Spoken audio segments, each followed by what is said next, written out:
இப்பொழுது நாங்கள் இந்த ஆராதனைக்காக ஜெபம் செய்வோம். அன்புள்ள இயேசுவே, இந்த நாளிலே நடைபெறுகிற இந்த ஆராதனையை உம்முடைய கரத்திலே ஒப்புக் கொடுக்கின்றோம். பாடப்படுகின்ற பாடல்கள் அதே போல தேவ செய்திக்காக ஒப்புக் கொடுக்கின்றோம். ஆண்டவரே, எங்களோடு இணைந்து கொள்கிறா ஒவ்வொருவரோடும் நீ பேசும்படி ஜெபிக்கின்றேன். ஆண்டவரே, இந்த நாளிலே இந்த ஆராதனையில் நடைபெறும் எல்லா காரியங்களையும் ஒப்புக் கொடுக்கின்றேன். ஆண்டவரே, உதவி செய்யும், வழிநடத்தும். இந்த ஆராதனை அநேகர்களுக்கு ஆசீர்வாதமாக அமையட்டும். இயேசுவின் நாமத்தினாலே ஜெபிக்கின்றேன். ஆமென். மறவாமல் நினைத்தீரையா, மனதார நன்றி சொல்வே. மறவாமல் நினைத்தீரையா, மனதார நன்றி சொல்வே. இரவும் பகலும் என்னை நினைந்து இதுவரை நடத்தினீரே. இரவும் பகலும் என்னை நினைந்து இதுவரை நடத்தினீரே. நன்றி நன்றி ஐயா, கோடி கோடி நன்றி ஐயா. நன்றி நன்றி ஐயா, கோடி கோடி நன்றி ஐயா. மறவாமல் நினைத்தீரையா, மனதார நன்றி சொல்வே. மறவாமல் நினைத்தீரையா, மனதார நன்றி சொல்வே.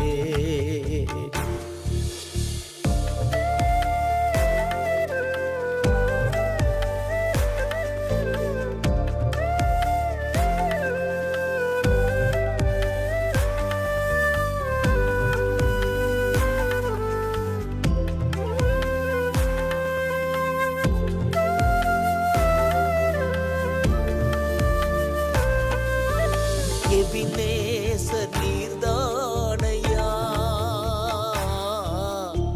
இதுவரை உதவி நீரே.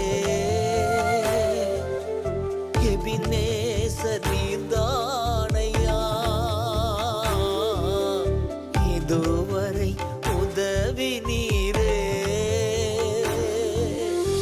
எல்ரோயி எல்ரோயி என்னையும் கண்டீரே. எப்படி நான் நன்றி சொல்வே.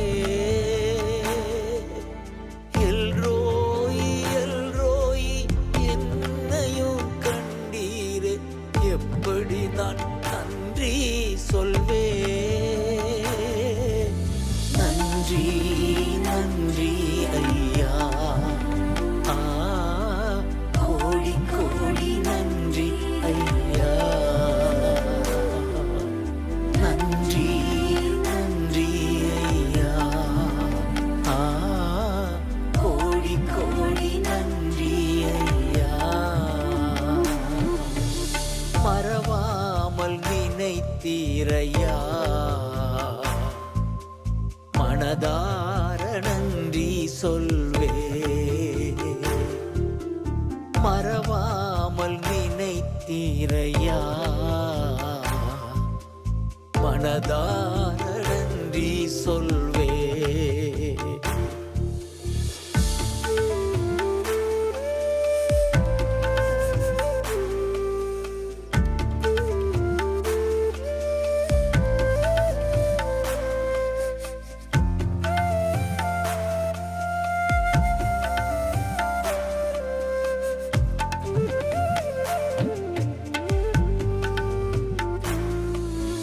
பலவீன நேரங்களில் பலன் தந்தீரையா. பலவீன நேரங்களில் பலன் தந்தீரையா. சுகமானேன் சுகமானேன் தழும்புகளால் சுகமானேன் என் குடும்ப மருத்துவர் நீரே சுகமானேன் சுகமானேன் தழும்புகளால் சுகமானேன் என் குடும்ப மருத்துவர் நீரே நன்றி நன்றி ஐயா கோடி கோடி நன்றி ஐயா நன்றி நன்றி ஐயா கோடி கோடி நன்றி ஐயா மறவாமல் நினைத்தீரையா மனதார நன்றி சொல்வே மறவாமல் நினைத்தீரையா மனதார நன்றி சொல்வே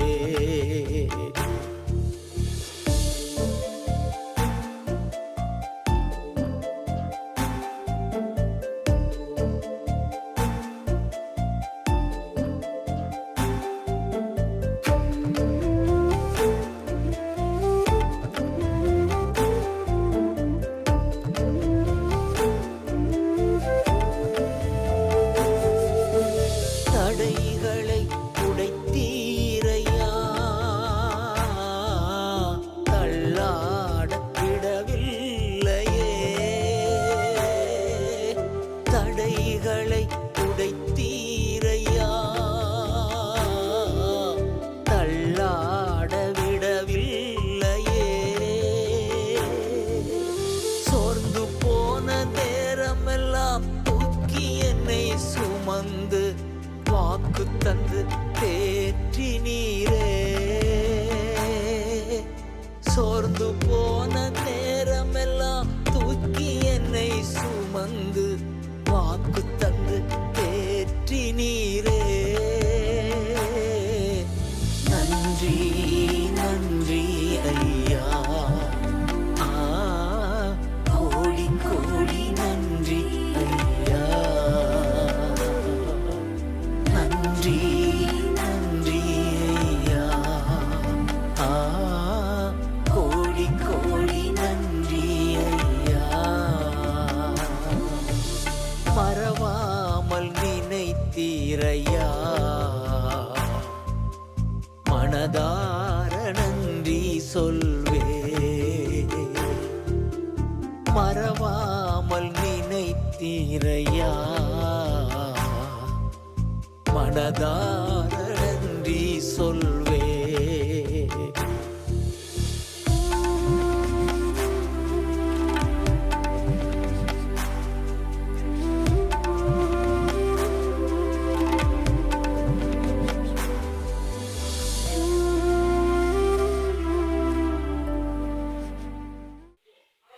கொரிந்தியர் 3:12-18 வரை. நாங்கள் இப்படிப்பட்ட நம்பிக்கை உடையவர்களாதலால் மிகவும் தாராளமாய் பேசுகிறோம். மேலும் ஒளிந்து போவதின் முடிவை இஸ்ரவேல் புத்திரர் நோக்கி பாராதபடிக்கு மோசே தன் முகத்தின் மேல் முக்காடு போட்டுக்கொண்டது போல் நாங்கள் போடுகிறதில்லை. அவர்களுடைய மனது கடினப்பட்டது. இந்நாள் வரைக்கும் பழைய ஏற்பாடு வாசிக்கப்படுகையில் அந்த முக்காடை நீக்காமல் இருக்கிறது. அது கிறிஸ்துவினாலே நீக்கப்படுகிறது.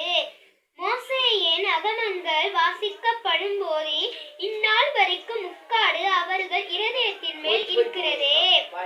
அவர்கள் கர்த்தரிடத்தில் மனம் திரும்பும் போது அந்த முக்காடை எடுபட்டு கர்த்தரே ஆவியானவர் கர்த்தருடைய ஆவி எங்கேயோ அங்கு விடுதலையும் உண்டு. நாம் எல்லாரும் திறந்த முகமாய் கர்த்தருடைய மகிமை கண்ணாடியிலே காண்கிறது போல கண்டு ஆவியாயிருக்கிற கர்த்தரா அந்த சாயங்காலத்தானே மகிமை மேல் மகிமை அடைந்தே மறுரூபப்படுகிறோம். ஆமென். என் இதயம் யாருக்கு தெரியும்? என் வேதனை யாருக்கு புரியும்? என் தனிமை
லூக்கா 9ஆம் அதிகாரம் 28 தொடக்கம் 36 வரை.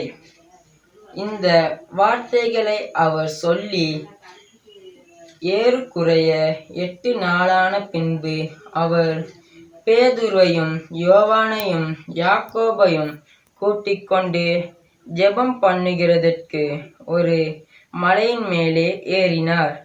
அவர் ஜெபம் பண்ணுகையில் அவருடைய முகரூபம் மாறிற்று. அவருடைய வஸ்திரம் வெண்மையாகி பிரகாசித்தது.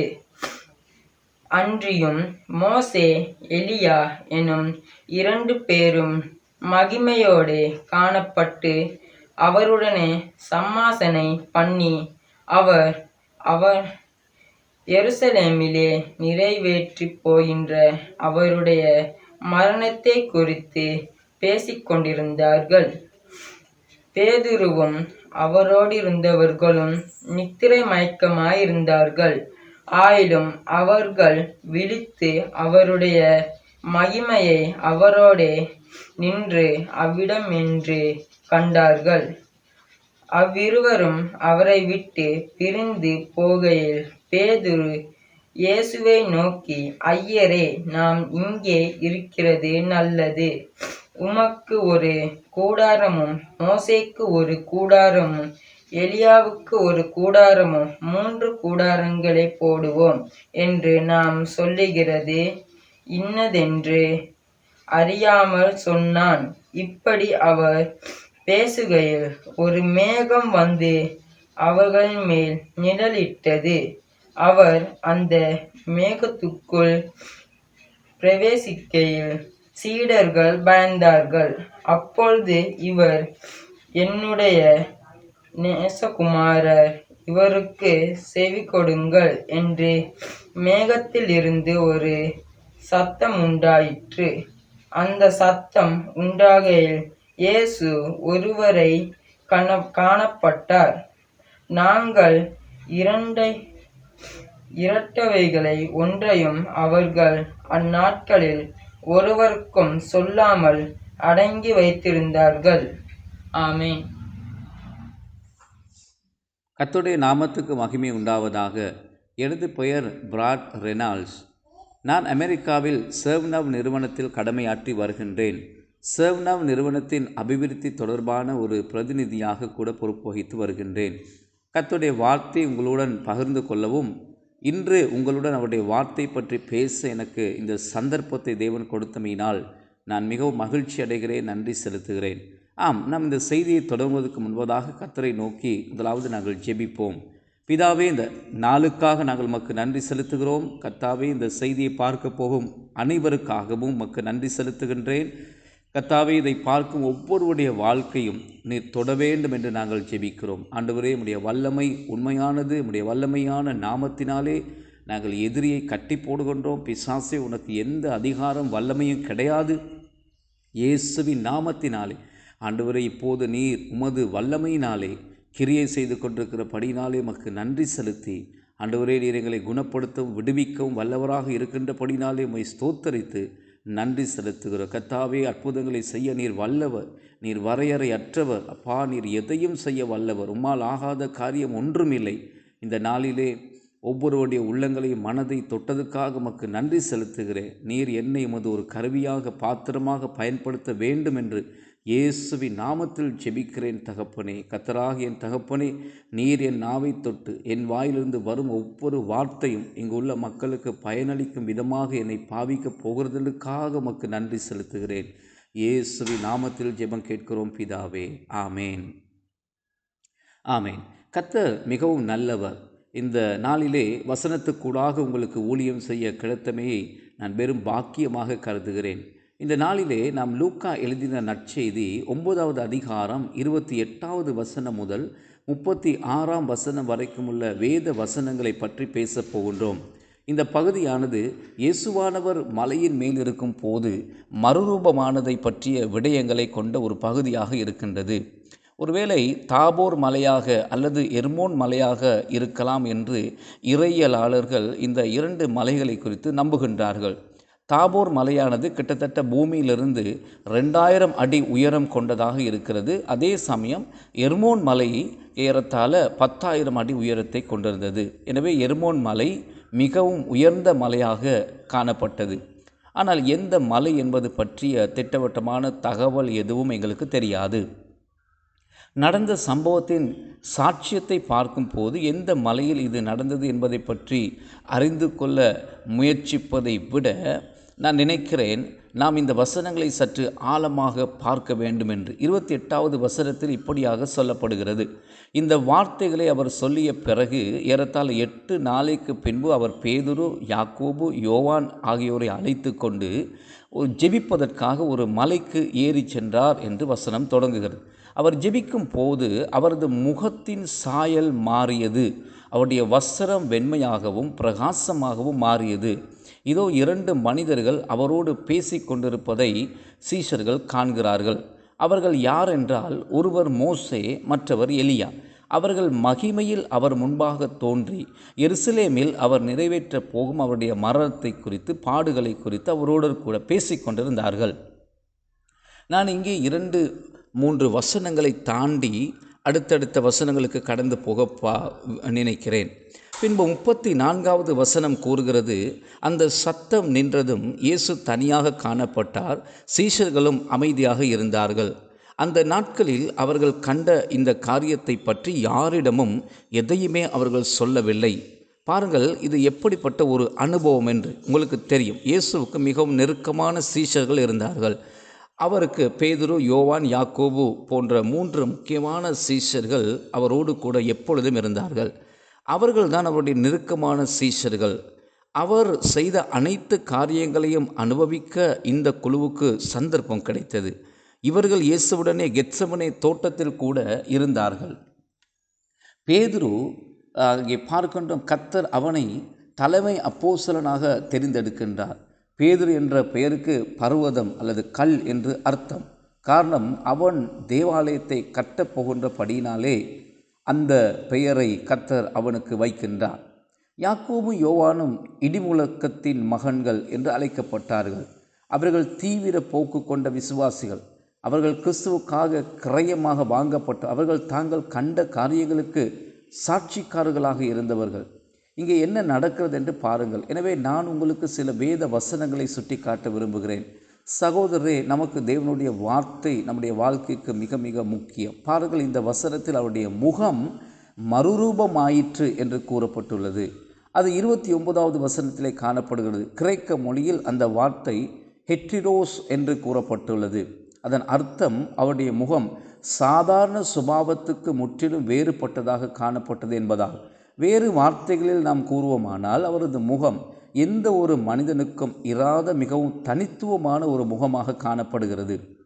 இயேசு பூமியில் வாழ்ந்தபோது முற்றிலும் மனிதனாகவும் முற்றிலும் கர்த்தராகவும் அவர் வாழ்ந்தார். இயேசுவின் மகிமையானது முழுவதுமாக வெளிப்படுத்தப்பட்டது. இயேசு தனது மகிமையை விட்டு மனிதனை ரட்சிப்பதற்காக இந்த பூமிக்கு இறங்கி வருகிறார். ஆனால் இயேசு ஆண்டவராகவே தான் இருக்கிறார். இது மிகவும் வல்லமையுள்ள மற்றும் முழுமையான மறுரூபமாக்கப்படுதலை நமக்கு காண்பிக்கிறது. நாம் எடுத்துக்கொள்ளப்படும் போது பெரும் அனுபவத்தை, அந்த பேரானந்தத்தை உங்களால் கற்பனை செய்து பார்க்க முடியுமா? இதே சம்பவத்தை நாம் மாற்கு, மத்தேயு புத்தகங்களில் கூட பார்க்கின்றோம். அங்கே ஹெட்டிரோஸ் என்ற வார்த்தைக்கு பதிலாக மெட்டாமோப்பு என்ற பதம் பாவிக்கப்பட்டுள்ளது. இப்பதமானது அங்கே மருவி பிற்காலத்தில் ஆங்கிலத்தில் மெட்டாமோபஸ் என்று பயன்படுத்தப்படுகின்றது. இந்த பதம் பட்டாம்பூச்சியாக மாறும் கம்பிளி பூச்சியை பற்றி பேசுவதற்கு ஆங்கிலத்திலே பாவிக்கப்படும் ஒரு பதமாக நாம் இதை பார்க்கின்றோம். ஆகவே இது ஒரு முழுமையான உருமாற்றத்தை குறிக்கின்றது. அதாவது இயேசு முழுமையாக உருமாறினார், நாமும் முழுமையாக உருமாற வேண்டும் என்பதை கர்த்தர் விரும்புகிறார் என்று நான் விசுவாசிக்கிறேன். 2 கொரிந்தியர் 10வது அதிகாரத்திலே எந்த ஒரு சிந்தனையும் கிறிஸ்து இயேசுவுக்குள் சிறைப்படுத்த, கர்த்தரை பற்றிய அறிவுக்கு அல்லது தேவ வார்த்தைக்கு எதிராக தன்னை உயர்த்தி கொள்ளப்படி எழும்பும் எந்த சிந்தனையும் நாம் அடக்கி ஆள வேண்டும் என்று அப்போஸ்தலனாகிய பவுல் நமக்கு கற்பித்து கொடுப்பதை நாம் பார்க்கின்றோம். நம்முடைய மனது, சிந்தை மறுரூபமாக்கப்பட வேண்டும் என்று வேதம் பல இடங்களிலே நமக்கு போதிக்கின்றது. உலகம் சொல்வதையோ அல்லது நடக்கும் எதையோ அல்லது நாம் கற்றுக்கொண்ட விஷயங்களையோ அல்லது வேறு எதையோ நம்புவதற்கு பதிலாக நாம் கர்த்தருடைய வார்த்தையை விசுவாசிக்க வேண்டும். அவருடைய வார்த்தை சொல்லுவதை நம்ப வேண்டும். அதன்படி நம்முடைய மனதை மறுரூபமாக்கி கொள்ள வேண்டும் என்பதை கர்த்தர் எதிர்பார்க்கின்றார். தேவனால் கூடாத காரியம் ஒன்றுமில்லை என்பதை நாம் நன்கு அறிந்து கொள்ள வேண்டும். முடியாதது என்று அவருக்கு ஒன்றுமே கிடையாது. அவர்கள் அந்த மலையிலே அந்த சம்பவத்தின் சாட்சிக்காரர்களாக மாறினார்கள். அங்கே மோசேயும் எலியாவும் இருக்கிறார்கள். அதாவது அவர்கள் இன்னும் உயிருடனே இருக்கிறார்கள். அவர்கள் உயிருடன் இருக்கிறார்கள். அவர்கள் பூமிக்குரிய தங்கள் உடல்களை கொண்டிருக்கலாம் என்று நான் விசுவாசிக்கிறேன். பாருங்கள், எலியா இன்னும் மரிக்கவில்லை. மோசேயின் உடல் குறித்து பார்க்கும்போது அவருடைய உடலை குறித்து சாத்தான் பிரதான தூதனாகிய மீகாவேலுடன் போராடியதை வேதம் கூறுகிறது. ஆனால் அவருடைய சரீரம் எங்கே வைக்கப்பட்டது என்பது யாருக்கும் தெரியாது. ஆனால் அவருடைய சரீரம் இருக்கிறது என்பதே நமக்கு தெரியும். மோசே உயிருடன் இருக்கிறார். மோசே அங்கே உயிருடன் இருக்கிறார். இயேசு மரித்தோர்களின் தேவன் அல்ல, அவர் உயிருள்ளவர்களின் தேவன் என்று தன்னை குறித்து தான் வேதத்திலே சொல்லியிருக்கிறதை நாங்கள் பார்க்கின்றோம். எனவே நாம் கிறிஸ்துவை அறிந்திருப்போமானால் நாம் உயிருள்ளவர்களாக இருக்கின்றோம். வேறு ஏதோ ஒன்று இருக்கிறது என்று நான் விசுவாசிக்கிறேன். அதாவது நம்மில் வெளிப்பட போகும் தேவனுடைய மகிமையானது நாம் கற்பனை செய்யக்கூடிய எல்லாவற்றையும் விட மிக பெரிய ஒன்று நான் விசுவாசிக்கிறேன். இன்று நான் உங்களுக்கு சொல்ல விரும்புகிறேன், நான் உங்களை ஊக்குவிக்க விரும்புகிறேன். கர்த்தருடைய வார்த்தையை நன்றாக செவி கொடுங்கள், அதை விசுவாசியுங்கள், ஏற்றுக்கொள்ளுங்கள். அவருடைய வார்த்தை உங்களுடைய உள்ளத்தை மாற்றட்டும். என்னுடைய குழந்தைகளில் ஒருவன், அதாவது என்னுடைய மகன்களில் ஒரு மகன், அவன் வாலிபனாக வளர்ந்து வந்த நாட்களிலே ஒரு கடினமான காலகட்டத்துக்கூடாக கடந்து சென்றான் என்பதை நான் உங்களுக்கு சொல்ல விரும்புகிறேன். நான் அவனிடம் சொன்னேன், செவி கொடு மகனே, கர்த்தர் கொடுத்த வேதத்தை கையிலே எடு என்று கூறினேன். ஒவ்வொரு இரவும் ஒரு வசனத்தை படி என்றும் ஒவ்வொரு இரவும் ஒரு அதிகாரத்தை வாசி என்றும் அவனை நான் உற்சாகப்படுத்தி இருந்தேன். அவன் அதை செய்ய தொடங்கினான். 1-2 வாரங்களுக்குள் நாங்கள் கண்டோம் அவனுடைய வாழ்க்கை முழுமையாக மாற்றப்பட்டதை. ஆம், அவன் இன்று உங்களுக்கு சொல்வான், கர்த்தருடைய வார்த்தையை வாசித்ததால் அது தன்னை எவ்வளவாக மாற்றியது என்பதை குறித்து அவன் உங்களுக்கு சொல்லுவான். மேலும் அந்த உருமாற்றத்தை நாமும் நம்முடைய வாழ்க்கையிலே காண முடியும் என்று விசுவாசிக்கிறேன். நாம் வார்த்தையை படிக்க தொடங்கி அந்த வார்த்தையிலே சொல்லப்பட்டிருக்கிறதை நம்முடைய வாழ்க்கையிலே பிரயோகப்படுத்த நடைமுறைப்படுத்த தொடங்கும் போது நாம் தானாகவே கிறிஸ்துவின் பிரதிபலிப்பாக மாறிவிடுகின்றோம். கர்த்தருடைய வார்த்தையானது மிகவும் வல்லமையும் இருபுறமும் கருக்குள்ள எந்த பட்டயத்தை விட கூர்மையானதும் நம் வாழ்வின் அனைத்து விஷயங்களை அறிந்ததுமாக இருக்கிறது. இயேசு தனது சீஷர்களை பார்த்து, நான் சொன்ன என் உபதேசத்தினாலே நீங்கள் சுத்தமாக இருக்கிறீர்கள் என்று அவர்களை பார்த்து கூறினார். கர்த்தருடைய வார்த்தையை படிப்பதில் ஏதோ ஒன்று நமக்குள் நடக்கும். அது எல்லா வித்தியாசங்களையும் நமக்குள் ஏற்படுத்தும். மகிமையிலிருந்து மகிமைக்கு நம்மை கொண்டு சென்று ஒரு உருமாற்றத்தை நமக்குள்ளே ஏற்படுத்தும். கர்த்தர் அதை தான் நம்முடைய வாழ்க்கையிலே காண விரும்புகின்றார். அல்லேலூயா. இன்று நான் உங்களை ஊக்குவிக்க விரும்புகிறேன். நீங்கள் எத்தகைய சூழ்நிலைகளுக்கூடாக கடந்து செல்கிறீர்கள் என்று எனக்கு தெரியாது. ஆனால் கர்த்தரால் கூடாத காரியம் ஒன்றும் இல்லை என்பதை, நம் தேவனால் ஆகாதது எதுவும் இல்லை என்பதை நான் உங்களுக்கு சொல்ல விரும்புகிறேன். கர்த்தரிடம் எந்த வரையறைகளும் கிடையாது. அவர் அவ்வளவு வல்லமையுள்ள தேவன். நீங்கள் எதை பற்றி பேசிக்கொண்டிருந்தாலும் அல்லது நீங்கள் எந்த சூழ்நிலைகளுக்குள்ளாக கடந்து சென்றாலும் கர்த்தருடைய வார்த்தையின் பக்கமாக திரும்பி இன்று நீங்கள் அவருடைய வார்த்தையை விசுவாசியுங்கள். அவர் உங்களை கைவிட மாட்டார், ஏமாற்றவும் மாட்டார். நாங்கள் ஜெபம் பண்ணுவோம். கர்த்தாவே, நான் இன்று உமக்கு நன்றி செலுத்துகின்றேன். நம்முடைய வார்த்தையை பகிர்ந்து கொள்ள கொடுத்த கிருபைக்காக. இந்த செய்தியை பார்த்து கொண்டிருப்பவர்களுக்கும் கேட்டுக்கொண்டிருப்பவர்களுக்குமாக நான் நன்றி செலுத்துகின்றேன். அவர்களுக்காக ஜெபிக்கிறேன். கர்த்தாவே, இது அவர்களை ஊக்கப்படுத்தி இருக்கிறது என்று நான் விசுவாசித்து உம்மிடத்திலே ஜெபிக்கிறேன். இயேசுவின் நாமத்தினாலே ஆண்டவரே, எங்கள் ஜெபங்களுக்கு பதிலளிங்க தகப்பனே. இதயங்களை மனங்களை நீங்கள் தொடும்படி, அவர்களை ஆசீர்வதிக்கும்படி நான் உம்மிடத்திலே ஜெபிக்கிறேன் தகப்பனே. கர்த்தாவே, நீர் எதையும் செய்ய வல்லவராயிருக்கிறபடினால் உமக்கு நன்றி செலுத்துகிறேன். உம்மால் கூடாதது ஒன்றுமில்லை தகப்பனே. நீர் கொடுத்த விடுதலைக்காக, சுகத்துக்காக நாங்கள் உமக்கு நன்றி என்று சொல்லுகிறோம். அற்புதங்கள், அடையாளங்கள் மற்றும் செய்த அனைத்து அதிசயங்களுக்காக தகப்பனே நாங்கள் உமக்கு நன்றி செலுத்துகிறோம். இயேசுவின் நாமத்தில் ஜெபம் கேளும் தகப்பனே. ஆமேன், ஆமேன். கர்த்தர் தாமே உங்களை ஆசீர்வதிப்பார். ஆசீர்வதிப்பாராக. கர்த்தருக்குள் நான் உங்களை நேசிக்கிறேன். உங்களுக்காக தொடர்ந்து ஜெபித்து வருகிறேன். உங்களுக்கு ஒரு ஆசீர்வதிக்கப்பட்ட அற்புதமான நாள் அமைய வேண்டும் என்று பிரார்த்தித்து விடைபெறுகிறேன். நன்றி. ஆமேன். ஆமேன். என் சுவாசம் நீரே, என் எண்ணங்கள் எல்லாம் நிறைந்தவரே, என் ஏக்கம் நீரே, என் உள்ளத்தை கவர்ந்த என் இயேசுவே. என் சுவாசம் நீரே, என் எண்ணங்கள் எல்லாம் நிறைந்தவரே, என் ஏக்கம் நீரே, என் உள்ளத்தை கவர்ந்த என் இயேசுவே. கர்த்தாவே என் அடைக்கலம் பலனும் நீரே, கர்த்தாவே என் கோட்டையும் அரணும் நீரே. ஆபத்து காலத்தில் அனுதுண துணையும் நீரே, ஆபத்து காலத்தில் அனுதுண துணையும் நீரே.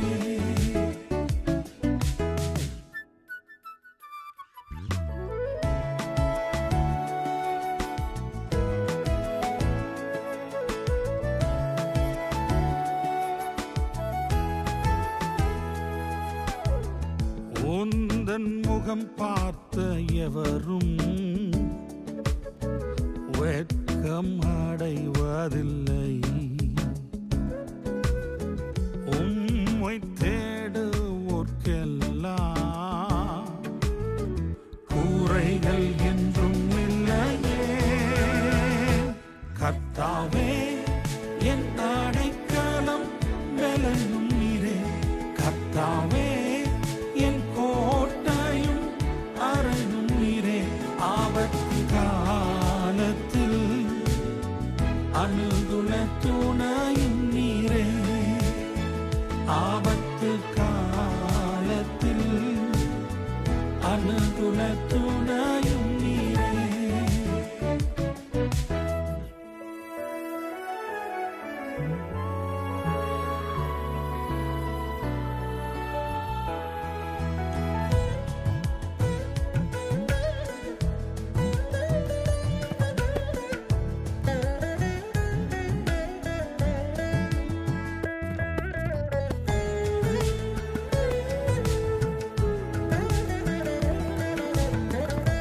உம்மை நம்பினோரெவரும்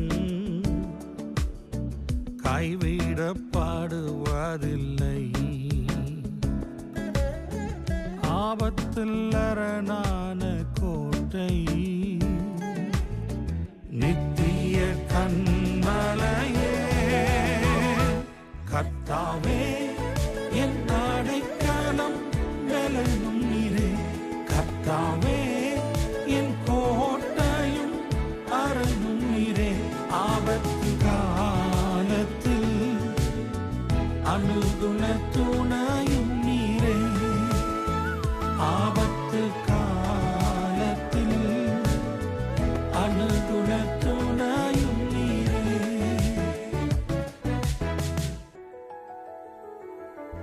என் சுவாசம் நீரே, என் எண்ணங்கள் எல்லாம் நிறைந்தவரே, என் ஏக்கம் நீரே, என் உள்ளத்தை கவர்ந்த என் இயேசுவே.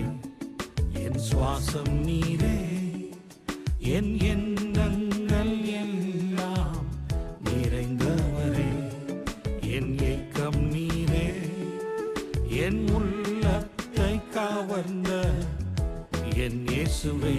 கர்த்தாவே என் அடைக்கலம் பலனும் நீரே, கர்த்தாவே என் கோட்டையும் அரணும் நீரே, கர்த்தாவே என் அடைக்கலம் பலனும் நீரே, கர்த்தாவே என் கோட்டையும் அரணும் நீரே.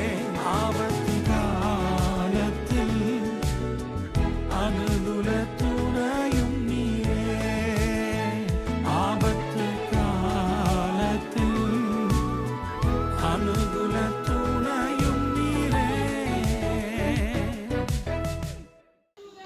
அன்பான ஆண்டவரே சுவாமி, இந்த அருமையான ஆராதனைக்காக நன்றி என்று சொல்லுகிறோம். உம்மை ஆராதிக்க, உம்மை துதிக்க நீர் கொடுத்த கிருபைக்காக ஸ்தோத்திரம். உம்முடைய வசனத்தின் மூலமாக நீர் ஆண்டவரே இந்த நாளில் எங்களோடு பேசியமைக்கினால் நன்றி சுவாமி. உம்முடைய வார்த்தை கேட்ட நாங்கள் இந்த வார்த்தைக்கு கீழ்ப்படிந்து இந்த வார்த்தையின்படி நடக்க ஒவ்வொரு நாளும் உதவி செய்யும்படியாக சுவாமி உமக்கு நன்றி செலுத்துகிறோம் சுவாமி. ஆண்டவரே, இந்த நாளிலே விசேஷமாக நாங்கள் இன்னும் உம்மில் அன்பு கூற ஆண்டவரே உம்மோடு செய்யும்படி நாங்கள் ஜெபிக்கிறோம் சுவாமி. இந்த நாளிலே தேவ செய்தியை கொண்டு வந்த உம்முடைய ஊழியரை ஆசீர்வதிக்கும்படியாக ஜெபிக்கிறோம் ஜீவனுள்ள நல்ல பிதாவே, ஆமென். அறிவெல்லாம் கடந்த கடவுளின் சமாதானம் உங்கள் மனமெல்லாம் நிறையட்டும். கடவுளையும் அவர் மைந்தன் இயேசு கிறிஸ்துவையும் பற்றிய அறிவிலும் அன்பிலும் அது உங்கள் நிலை கொள்ளச் செய்யட்டும். தந்தை, மைந்தன், புனித ஆவியானவராகிய அனைத்து வல்ல கடவுளின் ஆசி எப்போதும் உங்கள் மீதும் உங்களோடும் நிறைவாய் என்றும் தாங்குவதாக. ஆமென்.